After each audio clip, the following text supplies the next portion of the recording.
गौतम, जो stunning numbers रहे वो थे डीएलएफ के, और उसके बाद जो रियल एस्टेट में बड़ी रैली आई और होम फाइनेंस कंपनियों में जो बड़ी रैली आई, उसको आप किस तरीके से देख रहे हैं और यहाँ पर क्या व्यू, यहाँ पर क्या टॉपिक्स होंगी आपके?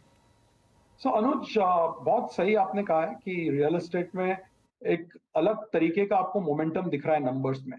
चाहे वो गोदरेज प्रॉपर्टीज हो, डीएलएफ हो, लोधा हो, और आज आई थिंक ओबेरॉय का रिजल्ट है।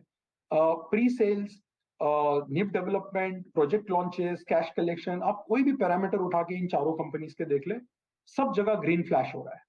और उनके जो गाइडेंसेस है FY24 के for pre sales, new project launches और बिजनेस डेवलपमेंट के, उससे ये लग रहा है कि ये सेक्टर में अभी बहुत जूस बाकी है, क्योंकि ये सेक्टर 10 साल तक कहीं नहीं गया था। राइट। FY22 पहला ऐसा साल था जहां आपने थोड़ी तेजी रियल एस्टेट सेक्टर में देखी, और 23 में वो कंटिन्यू हुई। आज जब हम बात कर रहे हैं, आरबीआई ने अपने मॉनेटरी पॉलिसी हाइक पे, मॉनेटरी टाइटनिंग पे ब्रेक लगा दिया है, और ग्लोबली भी हम यही सुनने को मिल रहा है कि अब यहाँ से इंटरेस्ट रेट्स हाइक बहुत ज्यादा नहीं होंगे। तो वो एक तरीके का एक टेलविंड बन जाता है कि अफोर्डेबिलिटी आपकी थोड़ी सी इंप्रूव होते जा रही है, इंटरेस्ट कॉस्ट आपके बॉटम आउट, टॉप आउट हो चुके हैं, और सेक्टर में इंडिविजुअल कंपनी बाय कंपनी आप देखेंगे कि सेक्टर फंडामेंटल्स काफी बेहतर हो रहे हैं। तो हमारा ये सेक्टर पे, हालांकि ये बड़ा एलोकेशन वाला सेक्टर नहीं है, बट हमारे मॉडल पोर्टफोलियो में मैक्रोटेक अभी भी है, और रिसेंटली हमने गोदरेज प्रॉपर्टी को अपग्रेड किया था करीबन 1 से 1.5 महीना पहले, जब दाम बहुत गिर चुके थे 1100 तक। तो सेक्टर में व्यू पॉजिटिव है। अच्छा, एक सेक्टर जो बड़ा एलोकेशन वाला सेक्टर रहा है लेकिन जिसने सबसे ज्यादा निराशा दिखाई है वो है आईटी कंपनी, और आपने भी यहाँ पर शायद एक अर्निंग्स कट मेंशन किया है अपनी रिपोर्ट में। ये कितना समय का पेन रहेगा गौतम, रफली? सी हर्षदा, ये बताना बहुत मुश्किल होता है बिकॉज ग्लोबली लिंक्ड सेक्टर है और काफी सारे मूविंग पार्ट्स है इसमें। यूएस का ग्रोथ, यूरोप का ग्रोथ। सी आईटी सेक्टर में एक चीज जो हमेशा मैंने देखी कि इसमें हाइप बहुत होता है बोथ साइड्स में। अगर मैं अपने नंबर्स देखूं, अभी तक 12 आईटी कंपनीज ने अपने रिजल्ट डिक्लेयर कर दिए हैं।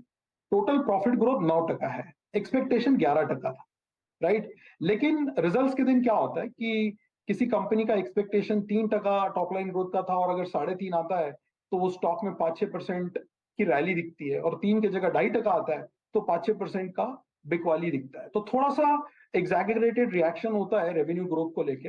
बट प्रॉफिट ग्रोथ अगर आप देखें इस क्वार्टर में भी और ये पूरा साल का भी 9-10% प्रॉफिट ग्रोथ आईटी सेक्टर ने किया है।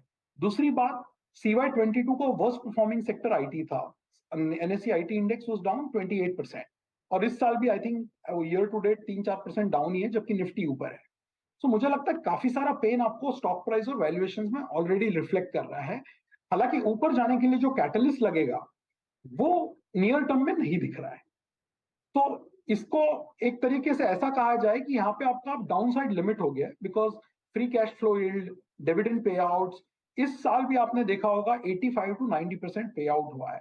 इनफैक्ट FY15 से लेकर अगर आप FY22 का डेटा देखते हैं, क्योंकि 23 के अभी एनुअल रिपोर्ट्स आने बाकी है, FY15 to 22 अगर आप देखेंगे, टॉप 5 टियर 1 आईटी कंपनीज ने मिलकर 5 लाख करोड़ का प्रॉफिट बनाया था, जिसमें से 3,78,000 करोड़ रुपए उन्होंने शेयर होल्डर्स को वापस कर दिया था थ्रू डिविडेंड एंड बायबैक।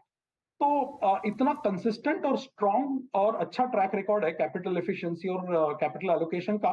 मुझे लगता है बियॉन्ड अ पॉइंट वैल्यूएशन इसमें ज्यादा नहीं करेक्ट होंगे।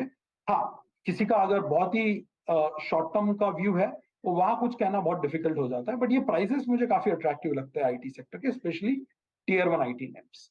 राइट गौतम, चर्चा को और बढ़ा सकते थे लेकिन थोड़ी समय की कमी हमारे पास। शुक्रिया जुड़ने के लिए हमारे साथ।